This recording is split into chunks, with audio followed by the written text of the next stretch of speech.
Hello friends, कैसे हैं आप सभी का आपके अपने YouTube channel sociology with Sangeeta में मैं संगीता स्वागत करती हूं। और इस चैनल के माध्यम से हम लोग सोशोलॉजी के कम्पिटिटिव एग्जाम के प्रिपरेशन करते हैं, जिसके अंतर्गत आपको यूट्यूब पे डेली 3 क्लासेस मिलती हैं।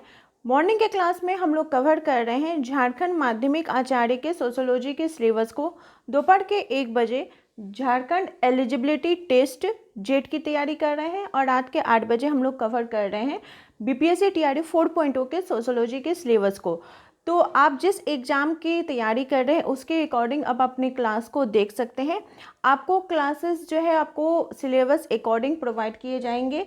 और आपका जो सिलेबस है, जैसे झारखंड माध्यमिक आचार्य की बात की जाए तो उसमें आपको टोटल 67 यूनिट पढ़ने के लिए दिया गया है।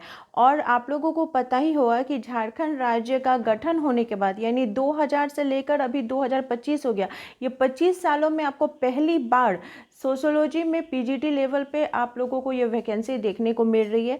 तो वैसे स्टूडेंट जो समाजशास्त्र विषय से अपना ग्रेजुएशन किए हैं, एमए किए हैं, बीएड किए हैं, उनके लिए वह बहुत ही गोल्डन अपॉर्चुनिटी है। और पूरी कोशिश रहनी चाहिए कि आपको अपना एक सीट सुरक्षित रखें। देखिए, मैं आप लोग अगर पेड क्लास से ज्वाइन होना चाहते हैं तो जो कॉन्टैक्ट नंबर दिया हुआ है 7870421839, इस नंबर पे कांटेक्ट करके आप पेड क्लास से ज्वाइन हो सकते हैं। तो मुझे एक दो स्टूडेंट ने बोला कि मैम आपका जो पेड क्लास है उसका डेमो नोट्स मुझे हम लोग को प्रोवाइड करिए, हम लोग को दिखा दीजिए। तो उन्हें तो मैं सेंड कर चुकी हूँ, वो लोग देख भी रहे हैं। लेकिन बाकी जो स्टूडेंट्स, अगर आप लोग भी देखना चाहते हैं कि आप लोगों को किस प्रकार से नोट्स प्रोवाइड किए गए हैं, देखिए समाजशास्त्र विषय को एक ऐसा विषय है कि जिसका कि कॉन्सेप्ट आपको समझना पड़ेगा। आप जब तक उसका कॉन्सेप्ट को पूरे अच्छे प्रकार से क्लियर नहीं करते हैं, आप क्वेश्चन का आंसर नहीं लगा सकेंगे।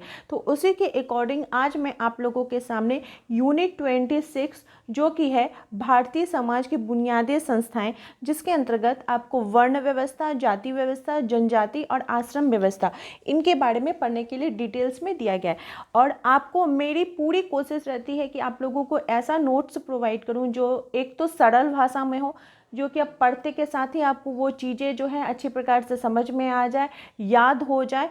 और मेरी पूरी कोशिश रहती है कि आपको ऐसा नोट्स प्रोवाइड किया जाए जिसमें वो सारा जो उस फैक्ट से रिलेटेड, उस टॉपिक से रिलेटेड जो इम्पोर्टेंट फैक्ट्स हो वो एक ही जगह पर कवर हो। तो चलिए, आज की जो क्लास है आप बोल सकते हैं ये पेड क्लास का जो नोट्स है उसका ये डेमो क्लास है। ठीक है, इसमें आप लोगों को डेमो के तौर पे सारे जो टॉपिक्स क्वेश्चंस है वो देखने को मिलेंगे आपको यूनिट 26 का। और एक बात, जो भी स्टूडेंट पेड ग्रुप से जुड़े हुए हैं उनका आज का होमवर्क भी यही है, यूनिट 26 का भारतीय समाज के बुनियादी संस्थाओं के अंतर्गत वर्ण, जाति, जनजाति और आश्रम व्यवस्था, इसी से रिलेटेड मैं आज आप लोगों को रात 9 बजे टेस्ट लेने वाली हूँ। तो इससे क्या होगा कि वैसे स्टूडेंट जो पेड ग्रुप से ज्वाइन हो रहे हैं, एक तो वो थ्योरी भी कंप्लीट करते चलेंगे और उसके बाद उस टॉपिक से रिलेटेड जब रात में टेलीग्राम पे टेस्ट भी देंगे तो उनका एमसीक्यू भी प्रैक्टिस होते जाएगा। तो चलिए आज के क्लास को हम लोग स्टार्ट करते हैं। और वैसे स्टूडेंट्स जो इस चैनल के माध्यम से नए जुड़ रहे हैं तो प्लीज़ चैनल को सब्सक्राइब करके बेल आइकन प्रेस कर लीजिए। इससे क्या होगा कि अब जो हम लोग का टाइम है वो फेस्टिवल मोड का है। ठीक है, आपको अभी 1 महीना तक फेस्टिवल देखने को मिलेगा। तो ऐसा हो सकता है जो मॉर्निंग का 8 बजे का क्लास है, मैं टाइम पे अगर अपलोड, मेरी पूरी कोशिश रहेगी कि अपलोड करने की, लेकिन अगर किसी कारणवश मैं नहीं अपलोड कर पाती हूँ तो मैं अपलोड ज़रूर करूँगी। ठीक है, जैसे ही होगा समय मैं क्लास को आप लोगों के पास ज़रूर पहुँचाऊँगी। तो इससे क्या है कि जब आप लोग नोटिफिकेशन को ऑन कर रखिएगा तो एटलीस्ट आप लोगों को उसका नोटिफिकेशन तो ज़रूर मिल जाएगा, आपको मैसेज आ जाएगा, ताकि आप क्लास आपका मिस ना हो, आप लोग उसको देख सकें। तो आप लोग भी थोड़ा एडजस्ट कर लीजिए और मुझे भी थोड़ा आप लोग हेल्प करिए, ताकि आपकी जो पढ़ाई है वो रुके ना और अच्छे प्रकार से आपकी तैयारी हो। तो चलिए आज के क्लास को हम लोग स्टार्ट करते हैं। हम लोग क्या पढ़ने वाले हैं, भारतीय समाज के बुनियादी संस्थाएं। इसके अंतर्गत हम लोग को पढ़ना है वर्ण व्यवस्था, जाति व्यवस्था, जनजाति और आश्रम व्यवस्था। ये यूनिट 26 का मेरा हैंड रिटन नोट्स है जो कि आप लोगों को प्रोवाइड किया जाएगा पेड क्लास के स्टूडेंट को। तो मेरी कोशिश रहती है कि आप लोगों को जो टॉपिक दिया गया है उसे तो कवर करवाया ही जाए, प्लस उस टॉपिक से रिलेटेड कुछ अगर एक्स्ट्रा फैक्ट्स भी हो तो उसे भी कवर करा जाए, क्योंकि कोई ठीक नहीं है कि आपको जो सिलेबस दिया गया है उसी के अकॉर्डिंग आएगा। आपको 10 से 15 क्वेश्चन जो है वो एक्स्ट्रा में पूछे जा सकते हैं। तो चलिए आज की क्लास को हम लोग स्टार्ट करते हैं। बोल रहा है कि भारतीय समाज की बुनियादी संस्थाएं।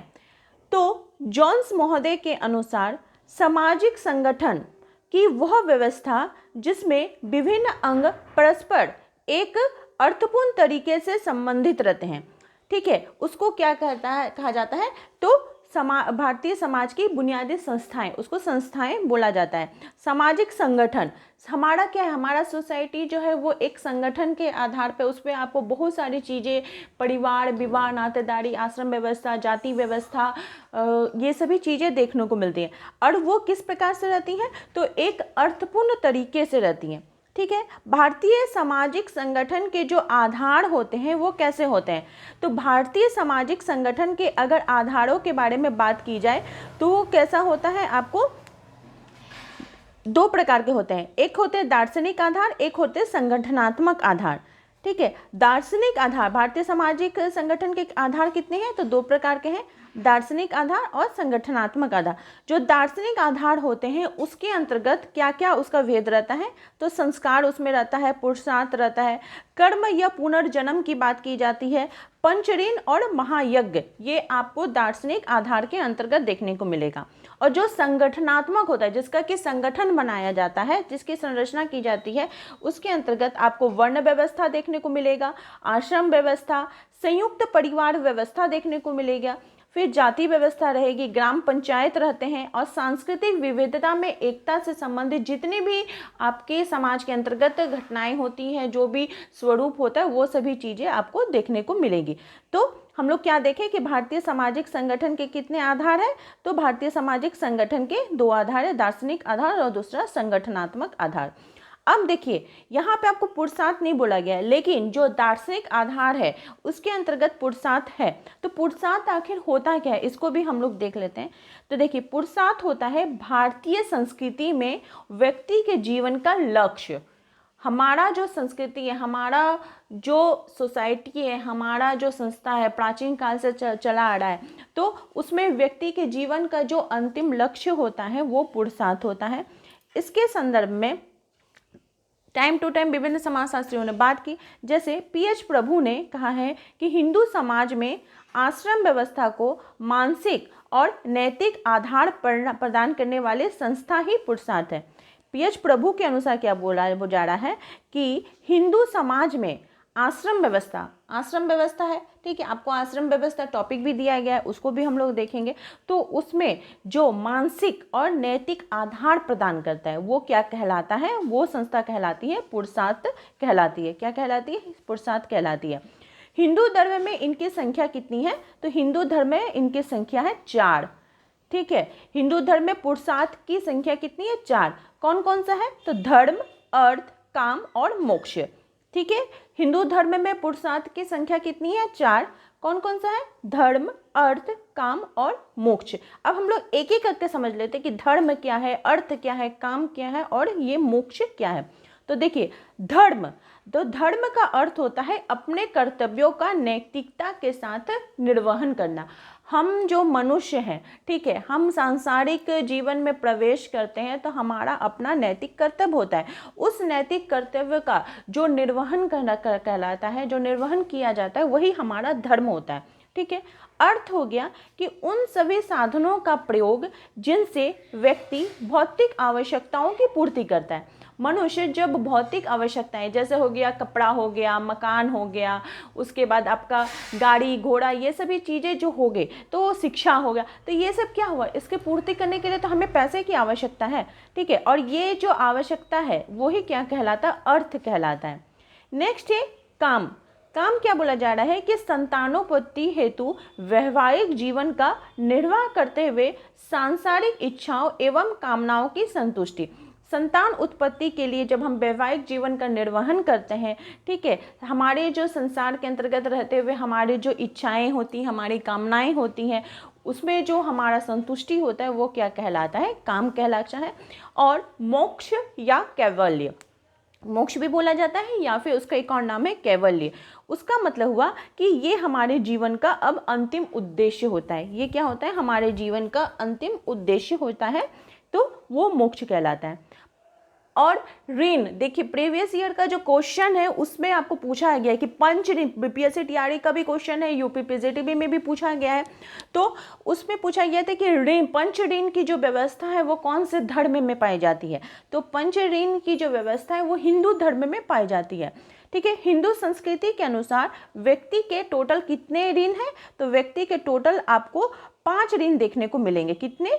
टोटल आपको 5 ऋण देखने को मिलते हैं। ठीक है, पुरुषार्थ हो गया 4, ऋण कितना हो गया? तो 5 ऋण हो गए। वे 5 ऋण कौन कौन सा है? तो देव ऋण, ऋषि ऋण, पितृ ऋण, अतिथि ऋण, भूत ऋण। ठीक है, कि हो गया 1 2 3 4 5, कितने पर हो गया? यदि पंच ऋण, देव ऋण, ऋषि ऋण, पितृ ऋण, अतिथि ऋण और भूत ऋण, ये पंच ऋण होते हैं।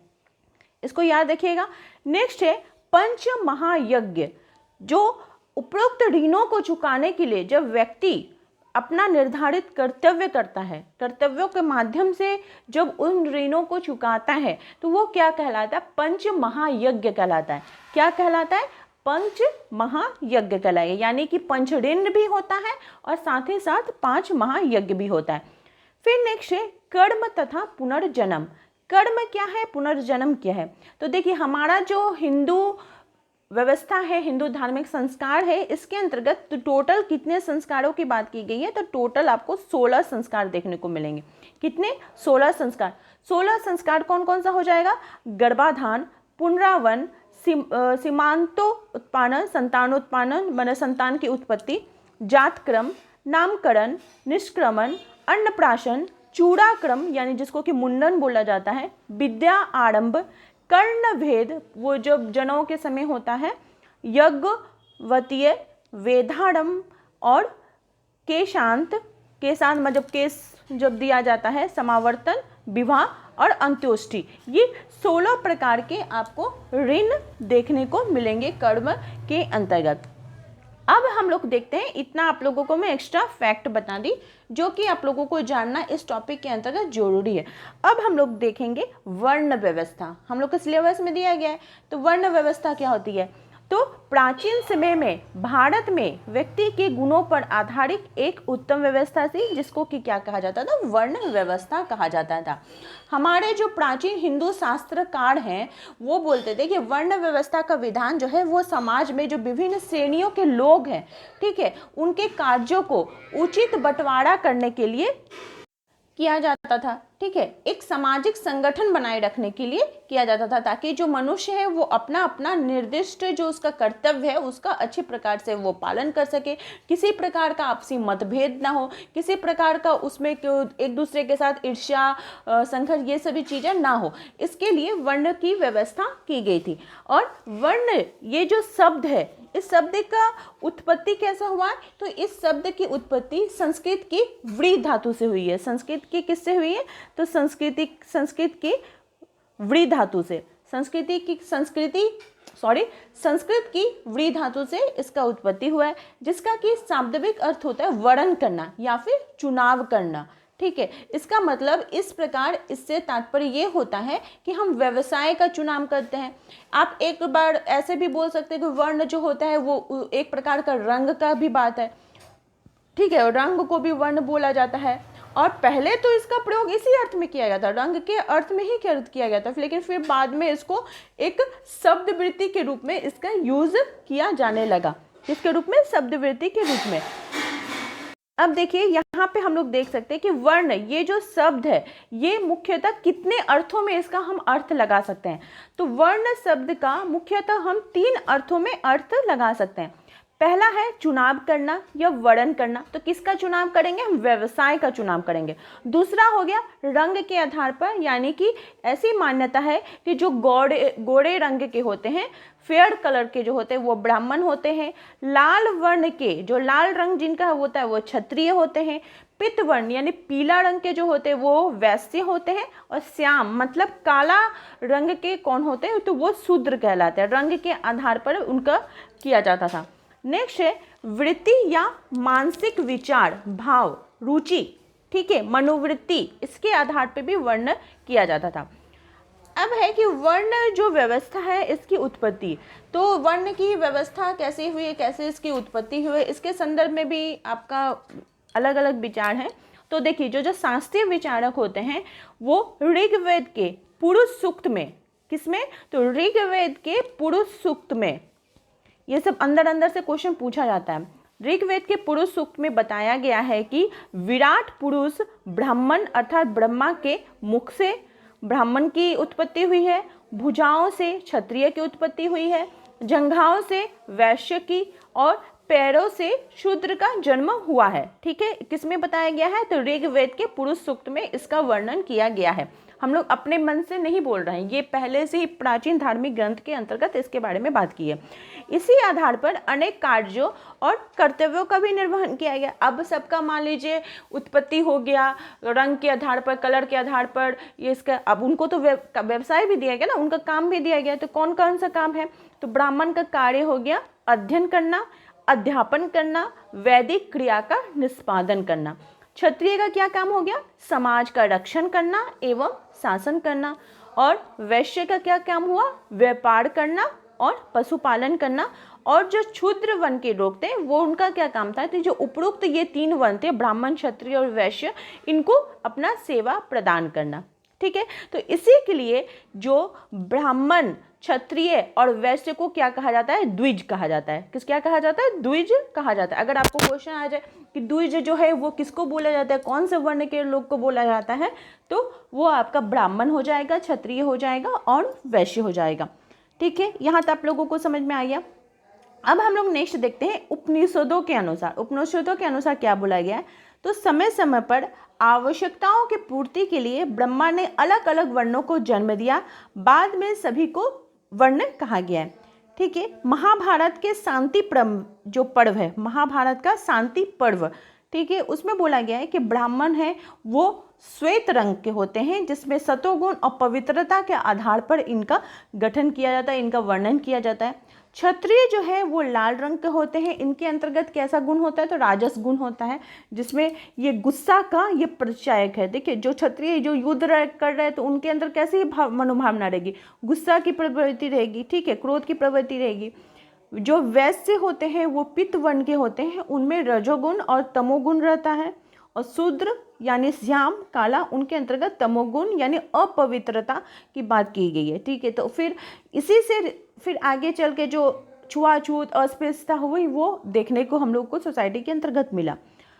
गीता के अनुसार गुण, ठीक है, गुण कौन कौन सा होता है, सत, रज और तम, तीन प्रकार के हमारे गुण पाए जाते हैं। सतगुण, रजगुण और तमगुण होते हैं, के आधार पर 4 वर्णों का विभाजन किया गया है, गुण के आधार पर किया गया है।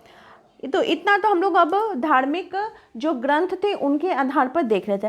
अब आधुनिक जो विचारक हैं जैसे कि डॉक्टर राधाकृष्णन, उन्होंने क्या बताया कि वर्ण व्यवस्था गुण तथा कर्म पर आधारित होती है। वर्ण व्यवस्था कैसे आधारित होती है, तो गुण और कर्म पर आधारित होती है। डॉक्टर जीएस घुरिये बोलते हैं कि व्यक्तिगत विशेषताओं अर्थात रंग प्रारंभ में केवल 2 वर्ण के थे। ठीक है, जो व्यक्तिगत विशेषताएं थी, अर्थात विशेषता किसको बोला जाता है, रंग को बोला जा रहा है। तो ये प्रारंभ में तो 2 ही वर्ण के थे, कौन कौन से थे, आर्य और दस्यु, जिसको कि दास बोला जाता है। आर्य जो कि बाहरी आक्रमणकारी के रूप में यहाँ पर आए थे और यहाँ के जो मूल निवासी थे उनको उन्होंने अपना दास बना लिया था।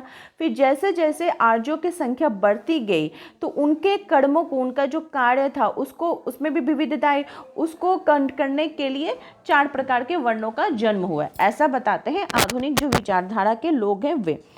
के.एम. पांडेकर क्या बोलते हैं, वे बोलते हैं कि तथ्यों के आधार पर वे बताते हैं कि वर्ण का संबंध कर्म से, जन्म से, और क्योंकि वर्ण का संबंध व्यवसाय से होता है तो वो उसकी बात करते हैं।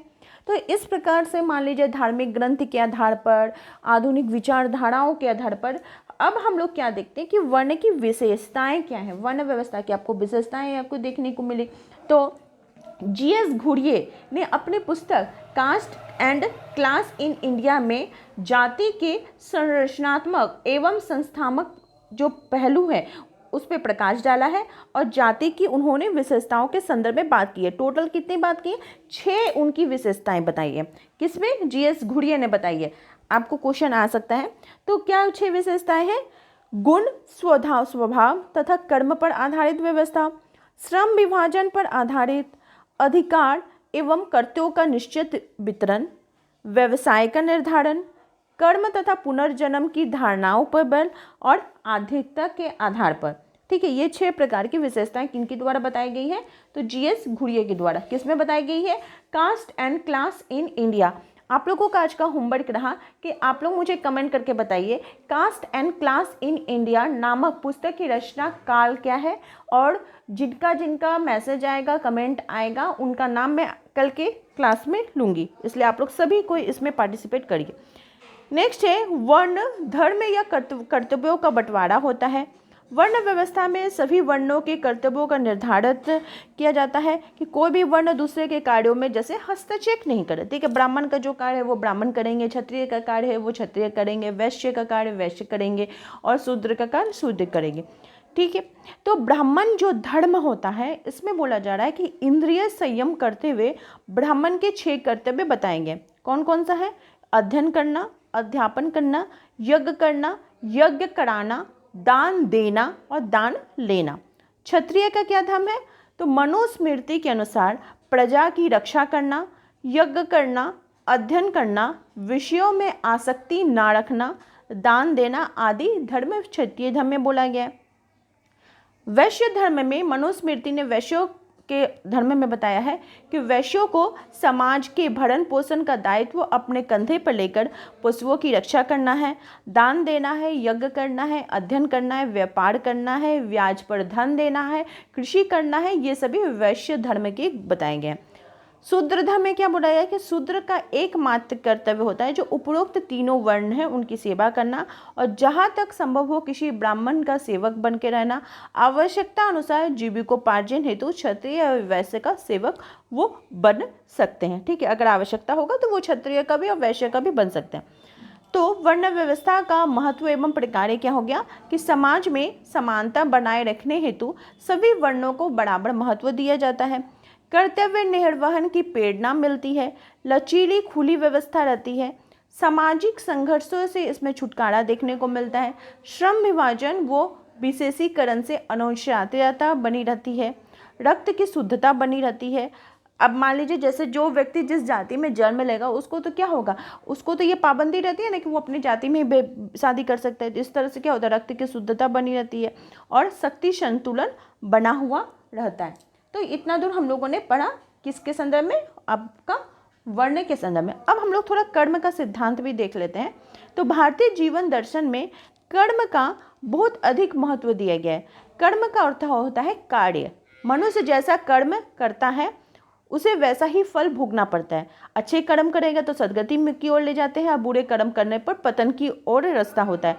हिंदू धर्म, ठीक है, तो हिंदू धर्म में क्या बताया गया है कि व्यक्ति 3 प्रकार के कर्म करता है। 3 प्रकार का कर्म क्या है? वंसा, वाचा और कर्मणा, अर्थात विचारों या मन से, वाणी से और कार्यों के द्वारा। अतः हम कह सकते हैं कि मन, वाणी तथा कार्यों में शुद्धता हमें रखनी चाहिए। अब है कि कर्म के कितने प्रकार होते हैं। तो देखिए हिंदू जीवन दर्शन में 3 प्रकार के कर्म हमें देखने को मिलते हैं। 3 प्रकार के कर्म कौन कौन से हैं? ये क्वेश्चन भी आपका प्रीवियस ईयर क्वेश्चन में आया हुआ है। 3 प्रकार के कर्म हैं, संचित कर्म, प्रारब्ध कर्म और क्रियामन कर्म। ठीक है, हिंदू जीवन दर्शन में कितने प्रकार के कर्म हैं? तो 3 प्रकार के कर्म हैं। संचित कर्म किसे कहा जाता है? तो वह कर्म जो अभी नहीं बाद में संचित रहता है। ठीक है, हम बाद में करते हैं उसको संचित कर्म बोला जाता है। प्रारब्ध क्या होता है कि संचित कर्मों में से जिन कर्मों का फल मिलना प्रारंभ हो जाता है उसको प्रारब्ध कर्म कहा जाता है। क्रियामान क्या है? तो वह कर्म जो हम वर्तमान जीवन में कर रहे होते हैं वो क्रियामान होता है। ठीक है, हम जो कर रहे हैं, हाँ, कर्म क्रियामान कर्म होता है। क्रियामान कर्म बाद में प्रारब्ध और संक्षिप्त कर्म में बन जाता है।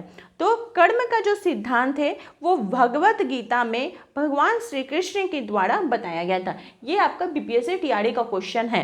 तो ठीक है, आप लोगों को पता चल गया होगा कि किस प्रकार के। अब हम लोग देखते हैं हमारा नेक्स्ट जो टॉपिक है वो है आश्रम व्यवस्था। आश्रम व्यवस्था क्या है? तो देखिए, पीएन प्रभु ने आश्रम शब्द धातु से किससे बताया है? तो आश्रम जो है यह शब्द श्रम धातु से बना है, जिसका कि अर्थ, दो अर्थ निकाले जाते हैं। कौन कौन सा है? पहला कि वह स्थान जहाँ प्रयत्न या उद्योग किया जाता है, और दूसरा हो गया कि प्रयत्न या उद्योग के लिए की जाने वाली जो क्रियाएं होती हैं। ठीक है। डॉक्टर प्रभु ने बताया है कि आश्रम जीवन के अंतिम लक्ष्य प्राप्ति की यात्रा के मार्ग में पड़ने वाले या विश्राम स्थल के रूप में परिभाषित किया जाता है। किसको? आश्रम व्यवस्था को। महाभारत, वेद व्यास जी के द्वारा ये इसको लिखा गया महाभारत। इसमें उन्होंने बताया कि आश्रम व्यक्तित्व के विकास की 4 सीढ़ियां हैं, जिन्हें चढ़कर व्यक्ति ब्रह्म की प्राप्ति करता है। 4 सीढ़ी है, उसको जब वो पार करते हुए जाता है तो वो फिर किसको प्राप्ति करता है? ब्रह्म की प्राप्ति करता है। भारतीय संस्कृति में व्यक्ति के जीवन के 4 लक्ष्य या पुरुषार्थ बताए गए। वे कौन कौन सा है? धर्म, अर्थ, काम और मोक्ष। हम लोगों ने पुरुषार्थ में इसको पढ़ा अभी। तो आप देख रहे हैं पुरुषार्थ आपका टॉपिक में नहीं है, लेकिन जब आप आश्रम व्यवस्था पढ़ रहे तो उसमें दिया गया है। यानी कि कुछ कुछ जो टॉपिक हमारा सिलेबस में रहता है वो हिडन सिलेबस रहता है, हिडन टॉपिक रहता है, जिसको कि हम लोगों को देखना होता है। और मेरी पूरी कोशिश रही है कि आप लोगों को उन सभी चीज़ों को कंबाइन करके आप लोगों को एक ऐसा नोट्स दिया जाए जो कि आपको अच्छे प्रकार से आप उस टॉपिक को कंप्लीट कर लीजिए। तो यहाँ पे बोला जा रहा है कि भारतीय संस्कृति में व्यक्ति के जीवन के 4 लक्ष्य बताए गए हैं, या पुरुषार्थ। कौन कौन सा हो गया? जिसको कि हम पुरुषार्थ कहते हैं, धर्म, अर्थ, काम और मोक्ष, जिनकी पूर्ति जो है वो आश्रम के द्वारा की जाती है। व्यक्ति अलग आश्रम में रहकर इन पुरुषार्थ की पूर्ति का प्रयत्न करता है। संक्षेप में हम कह सकते हैं कि पुरुषार्थ की पूर्ति हेतु किया गया जो प्रयत्न है वही क्या कहलाता है? आश्रम कहलाता है। आश्रम का विभाजन या प्रकार। तो हमारा जो भारतीय संस्कृति है इसमें व्यक्ति की जो आयु है वो 100 वर्ष मानकर इसको मतलब आश्रम की व्यवस्था या फिर इसका विभाजन किया गया था। तो जो मनुष्य का आयु को 100 माना गया तो उसको फिर 4 भागों में विभाजित किया गया 25-25 साल करके। तो आश्रम व्यवस्था का निर्धारण इसी पे किया गया। और 4 प्रकार के आश्रम व्यवस्था कौन कौन से बताएंगे? तो 4 प्रकार क्या हो गया आपका? ब्रह्मचर्य, गृहस्थ, वानप्रस्थ और संन्यास। ये 4 प्रकार के आश्रम व्यवस्था की बात की गई। कितने प्रकार के? तो 4 प्रकार के आश्रम व्यवस्था की बात की गई। अब एक एक करके हम लोग उसको देखते हुए चलते हैं। तो पहला है ब्रह्मचर्य। ठीक है, आश्रम वो क्या है? तो जीवन के प्रारंभिक 25 वर्षों तक व्यक्ति ब्रह्मचर्य आश्रम में रहता है। उपनयन संस्कार जो जनेऊ संस्कार होता है उसके पश्चात बालक ब्रह्मचर्य आश्रम में प्रवेश करता है। ब्रह्मचर्य का शाब्दिक अर्थ होता है महानता के मार्ग पर चलना तथा महान आत्माओं के आचरण का अनुसरण करना। पहले जो समय था, पहले का समय था जब गुरुकुल व्यवस्था थी, जब गुरुकुल की व्यवस्था थी, तो हमें क्या देखने को मिलता था कि जो बच्चे हैं वो अपने घर से जनेऊ के बाद ऋषि मुनि के आश्रम में जाते थे, वहाँ पे जाकर वो शिक्षा ग्रहण करते थे। हम लोग रामायण महाभारत में देखे हैं, टीवी पर भी आप लोग देखे होंगे। ठीक है, जो आता था सीरियल उसमें। तो उपनयन संस्कार के पश्चात बालक जो है वो ब्रह्मचर्य आश्रम में प्रवेश करता है। ब्रह्मचर्य का शाब्दिक होता है महानता के मार्ग पर चलना तथा महान आत्माओं के आचरण का अनुसरण करना।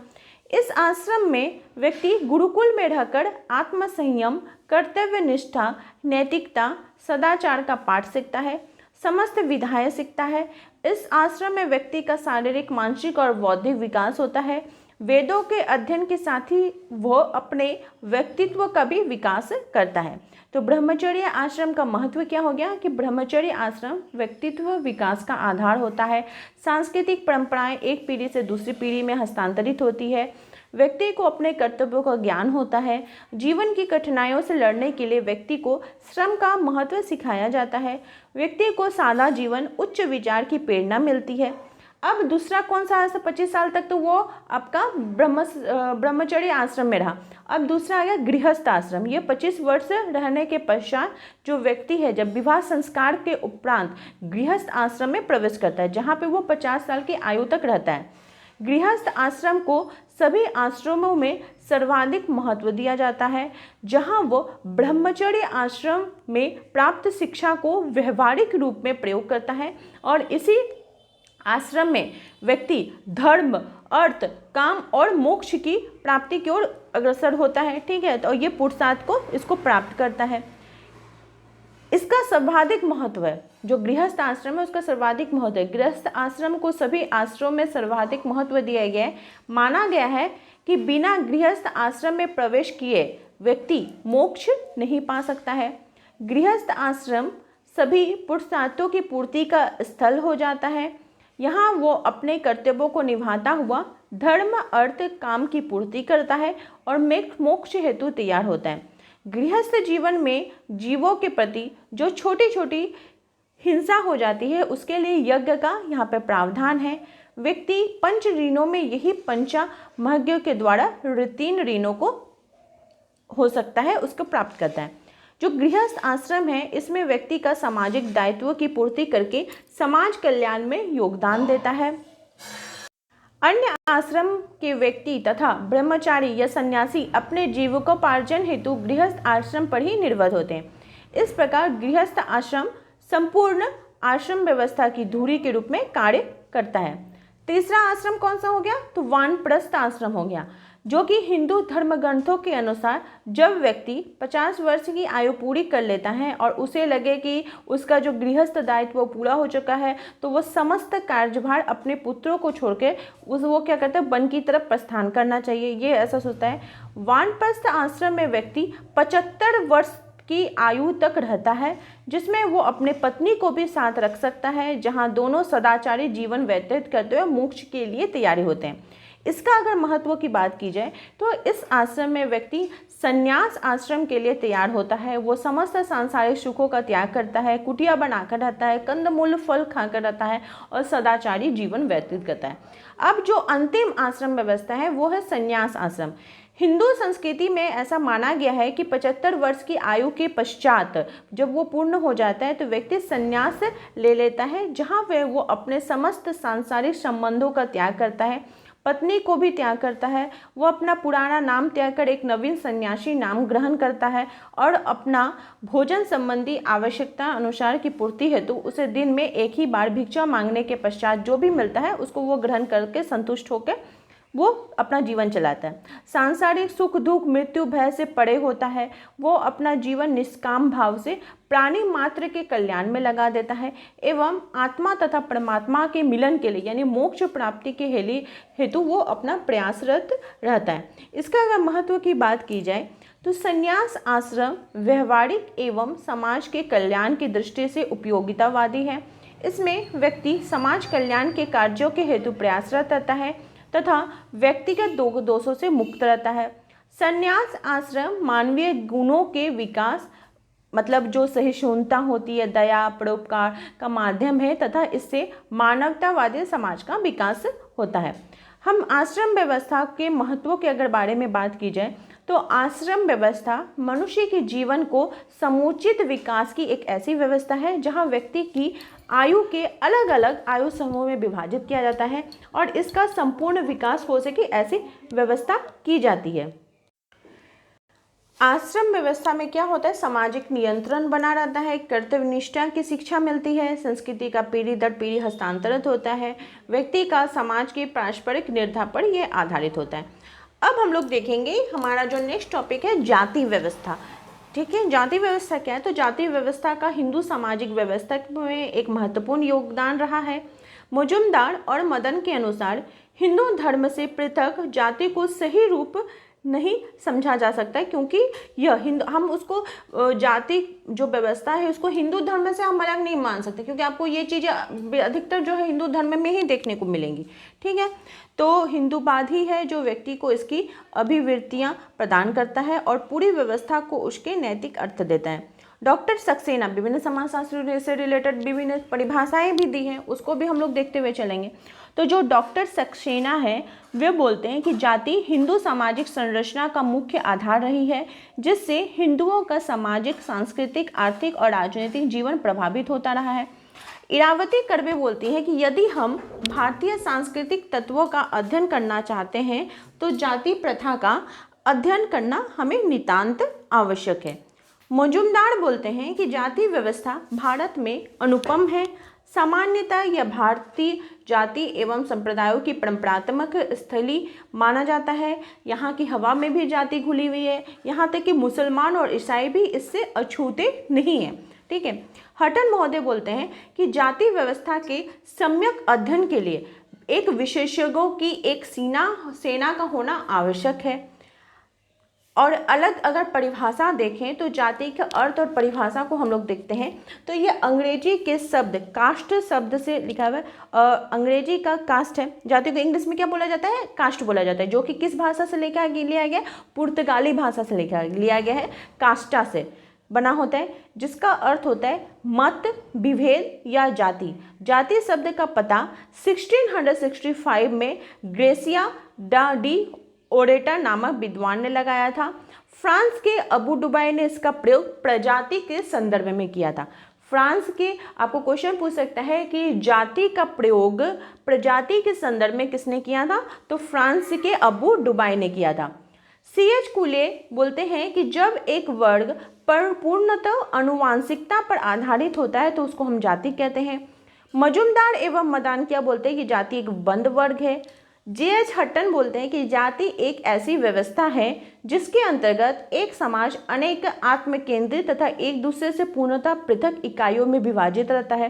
इन इकाइयों के बीच पारस्परिक संबंध ऊंच नीच के आधार पर सांस्कृतिक रूप में निर्धारित होते हैं। इरावती करबे बोलती हैं कि जाति एक विस्तृत स्वजन है। स्वजन मतलब नातेदारी का एक समूह है। जेपी नारायण बोलते हैं कि भारत में जाति सबसे महत्वपूर्ण राजनीतिक दल है। D.R. गॉडगिल क्या बोलते हैं कि जाति जो है वो राजनीति का कैंसर है। राजनीति का कैंसर किसे माना है? तो D.R. गॉडगिल ने। केतकर महोदय जाति को जन्मजात सदस्यता और कठोर सामाजिक नियम मानने वाला सामाजिक समूह मानते हैं। ब्लंट महोदय जाति को एक अंतर्विवाही समूह मानते हैं। रिजले जाति को जाति परिवार के समूह का संकलन है जिसका सामान्य नाम है, जो एक काल्पनिक पूर्वज से सामान्य उत्पत्ति का दावा करता है, समान अनुवांशिक व्यवसाय करने पर जोर देता है, सम्मति देने पर समर्थ लोगों के द्वारा एक सहजातीय समुदाय माना जाता है। तो मान लीजिए इतने सारे थिंकर्स के हम लोग परिभाषाएं देखें तो इसके आधार पर हम क्या देखते हैं कि एन.के. दत्ता के अनुसार अपनी ही जाति में विवाह करना का नियम रहता है, जाति की विशेषता है। अन्य जातियों से खान पान पर प्रतिबंध, निश्चित पेशा होता है, जन्मजात सदस्यता रहती है, संस्तरण होता है, ब्राह्मणों की श्रेष्ठता रहती है। G.S. घुरिया ने भी जाति की कितनी व्यवस्था बताई है? तो विशेषता बताई है तो 6 विशेषताएं। कौन कौन सा हो गया? तो समाज का खंडात्मक विभाजन, संस्तरण, भोजन तथा सामाजिक सहवास पर प्रतिबंध, नागरिक तथा धार्मिक नियोग्यताएं एवं विशेषाधिकार, पेशे के अप्रतिबंधित चुनाव का अभाव, विवाह के नियम। ठीक है। डॉक्टर सक्सेना ने जाति को एक राजनीतिक इकाई माना है। किसने जाति को राजनीतिक इकाई माना है? तो डॉक्टर सक्सेना ने। M.N. श्रीनिवास ने जाति के संबंध में वोट बैंक की संकल्पना प्रस्तुत की है और जाति वोट बैंक का जो सिद्धांत है वो M.N. श्रीनिवास जी के द्वारा दिया गया है और इसमें उन्होंने जाति की 9 विशेषताओं के बारे में बात की है। इनकी पुस्तक caste in modern India and other essay में। ठीक है। ड्यूमा महोदय जाति को सूचिता प्रदूषण की अवधारणा पर आधार मानते हैं।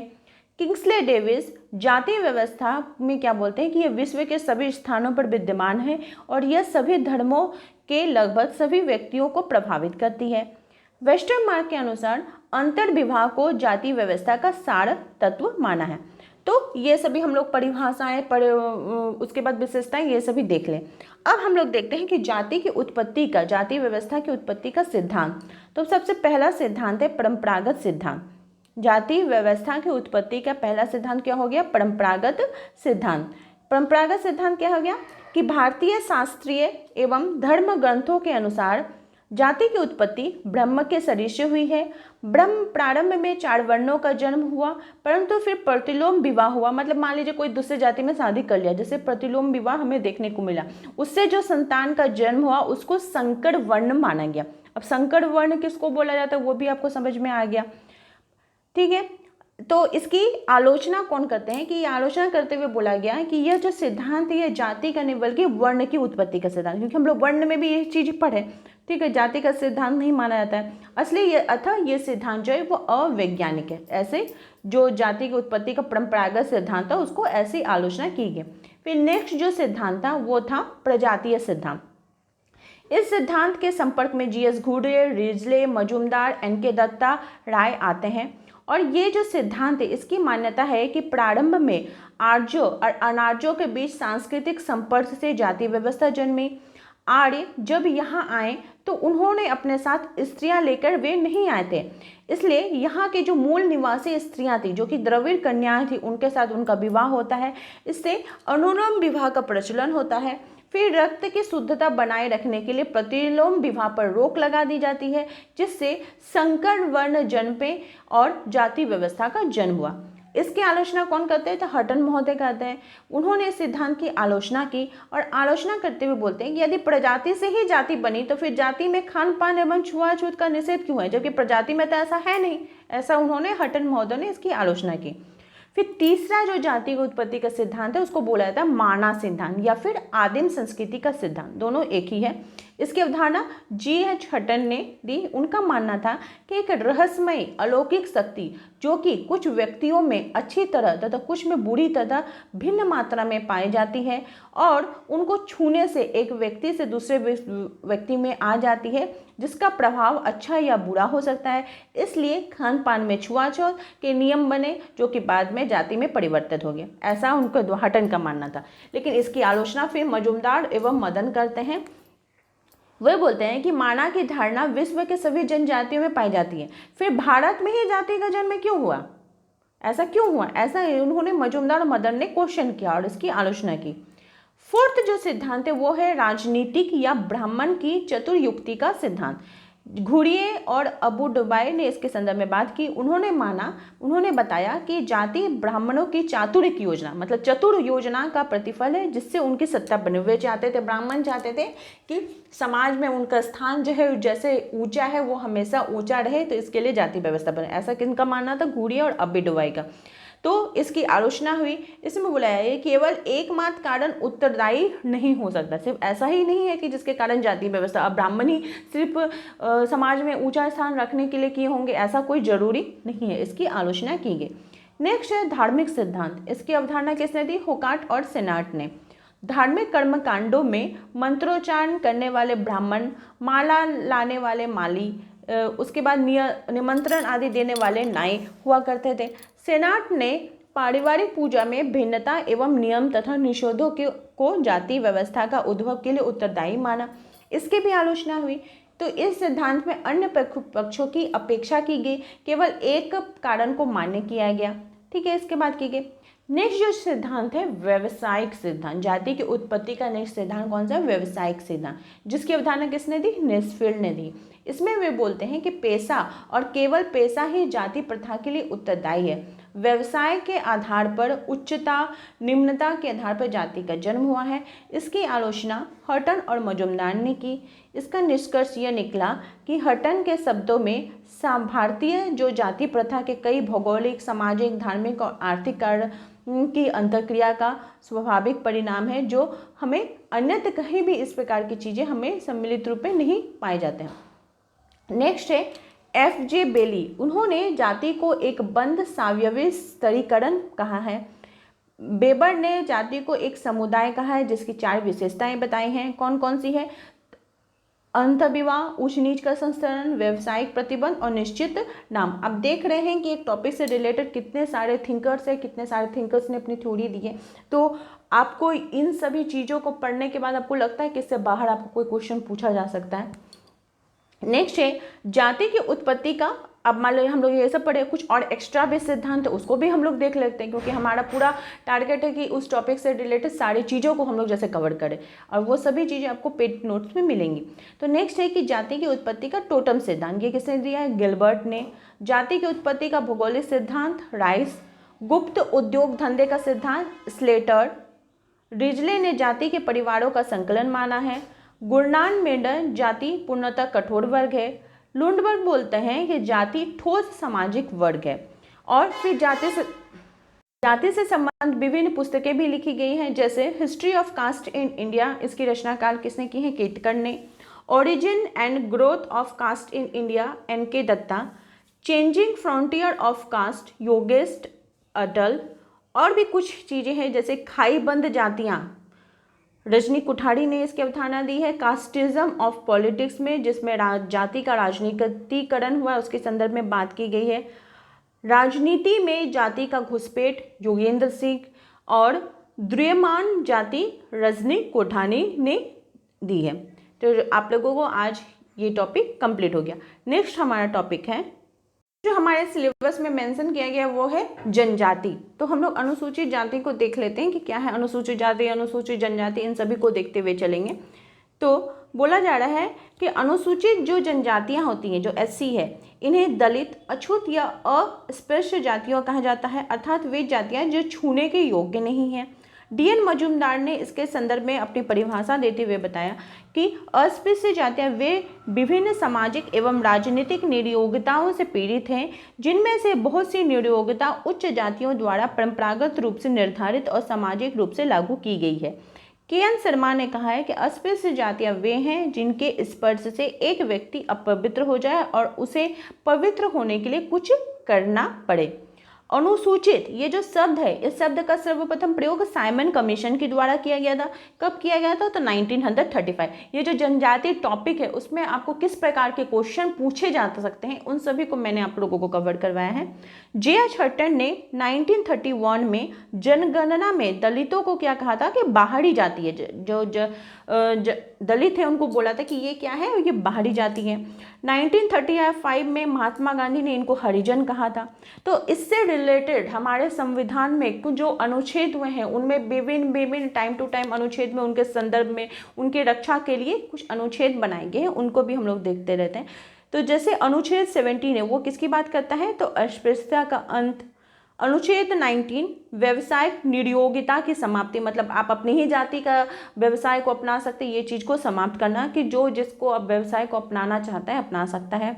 अनुच्छेद 25 किसी भी धार्मिक स्थान पर जाने की स्वतंत्रता। पहले क्या था, जो अनुसूचित जाति जनजाति के लोग थे उनको मंदिरों में प्रवेश करने से, स्कूलों में प्रवेश करने से रोक लगाई जाती थी, लेकिन ये जब अनुच्छेद 25 आया तो उसमें बोला गया कि नहीं, किसी भी धार्मिक स्थान पर आपको जाने की स्वतंत्रता है।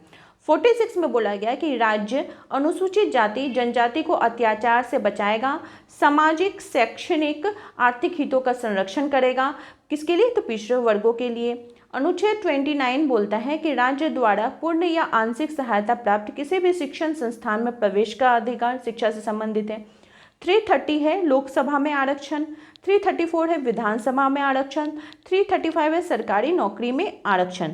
और अनुच्छेद नंबर 146 और 338 बोलता है कि अनुसूचित जातियों के कल्याण के लिए राज्य में सलाहकार और पृथक आयोग बनाया जाएगा। लोकसभा में इनके लिए 79 सीट है। आर्टिकल 341 राष्ट्रपति को किसी जाति को अनुसूचित जाति घोषित कर सकता है, ये उनका अधिकार रहता है। अस्पृश्यता निवारण अधिनियम कब बना था? तो 1955 में। अब हम लोग देखते हैं अनुसूचित जनजाति। तो देश का कुल जनसंख्या का 51% जो है वो अनुसूचित जनजाति का है, और इसकी संख्या सर्वाधिक मध्य प्रदेश में है, और सबसे कम जो है वो मिजोरम में देखने को मिलती है। बाहरी लोगों के द्वारा शोषण, वनों पर अधिकार को खोना, ईसाई मिशनरियों द्वारा धर्म परिवर्तन, अनेक समस्याएं उनको सामना करना पड़ता है। उन्हें भाषा संबंधी, अनुकूलन संबंधी तथा अनेक सामाजिक सांस्कृतिक चुनौतियों का भी सामना करना पड़ता है, जिसके निवारण के लिए संविधान में कुछ प्रावधान किए गए। कौन कौन से है? तो अनुच्छेद 275 बोलता है कि केंद्र और राज्य सरकार के द्वारा विशेष सहायता प्रदान करना। अनुच्छेद 325 मताधिकार की बात करता है। 330 लोकसभा में 41 सीटों के आरक्षण की बात करता है। 332 विधानसभा में आपका 527 जो टोटल सीट रहते हैं, उसमें से आप लोग बताइए कि अनुसूचित जनजाति के लिए कितनी सीटें आरक्षित रहती हैं, ये मुझे बताइए। 335 सरकारी नौकरी में। 338 राष्ट्रपति विशेष अधिकार की नियुक्ति कर सकता है। 342-44 मध्य प्रदेश, आसाम, बिहार, उड़ीसा में एक्ट बनाया गया 1989 का। फिर राज्यपाल को भी विशेष अधिकार प्राप्त होता है कि वो ST के संबंध में कार्य कर सकता है। जनजातियों के हितों के लिए 1976 में बंधुआ मजदूरी उन्मूलन एक्ट बनाया गया, जिसे सागरी प्रथा समाप्त हुई। अनुच्छेद 348 के तहत 1978 में अनुसूचित जाति जनजाति आयोग बना। आर्टिकल 341 अनुसूचित जाति को दर्जा प्राप्त होता है, इसके संदर्भ में बात की गई है। आर्टिकल 342 किसी जनजाति को अनुसूचित जनजाति घोषित किया जाता है, उसके संदर्भ में बात की गई है।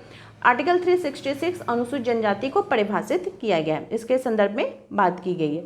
ठीक है, उसके बाद पिछड़ा वर्ग भी हम लोग देख लेते हैं कि पिछड़ा वर्ग क्या है। तो पिछड़ा वर्ग के अंतर्गत समाज के वे तबके के लोग आते हैं जिन्हें उच्च जातियों से निम्न तथा अछूत समझी जाने वाली जातियों से उच्च उपस्थिति प्राप्त होती है, ऐसी बात की गई है। संवैधानिक रूप से सामाजिक, शैक्षणिक, आर्थिक दृष्टि से पिछड़े लोग जातियों को पिछड़ा वर्ग के अंतर्गत माना जाता है। अनुच्छेद 15(4) के अंतर्गत राज्य के जो पिछड़े वर्ग के विशेष प्रावधान करने वाली शक्ति को रखा जाता है, इसके संदर्भ में बात की गई है। शैक्षणिक यानी पिछड़ा वर्ग शब्द का प्रयोग किया गया है। अनुच्छेद आपका 4 पिछड़ा वर्ग हेतु नौकरियों में आरक्षण का बात किया गया है। 46 पिछड़ा वर्ग अनुसूचित जाति जनजाति के सामाजिक, शैक्षणिक, आर्थिक हितों का संरक्षण।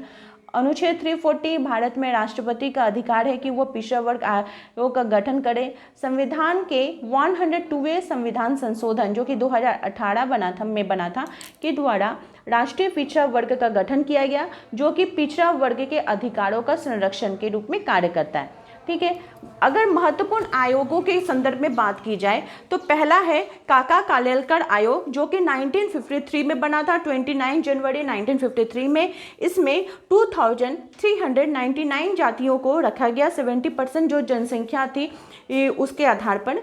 पिछड़ा वर्ग हेतु गठित प्रथम आयोग था ये सामाजिक, शैक्षणिक आधार पर पिछड़े वर्गों को स्थिति में सुधार के लिए ये सुझाव मांगे गए, तो उसके लिए किया गया था।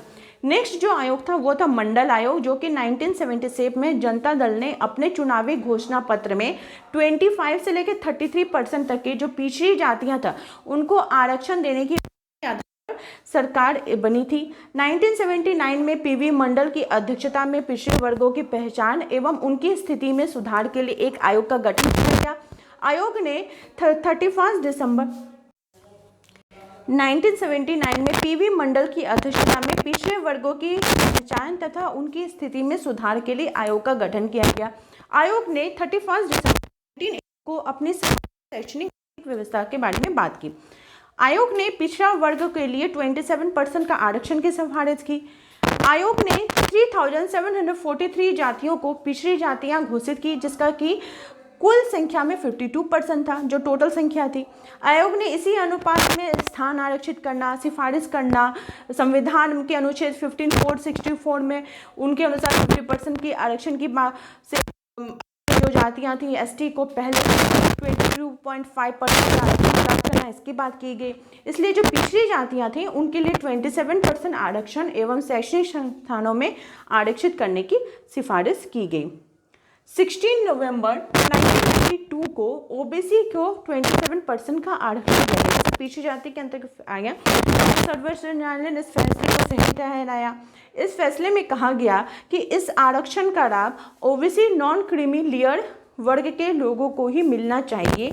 नरसिंहा राव 8 दिसंबर 1993 में 27% जो कि 1200 पिछड़ा जातियां थे उनको ये ओबीसी को प्रदान किया गया। सत्य शोधक समाज जो था वो 1873 में बना था। पुणे में ज्योतिराव फुले के द्वारा उनके द्वारा सांस्कृतिक हिंदूवाद का विरोध किया गया।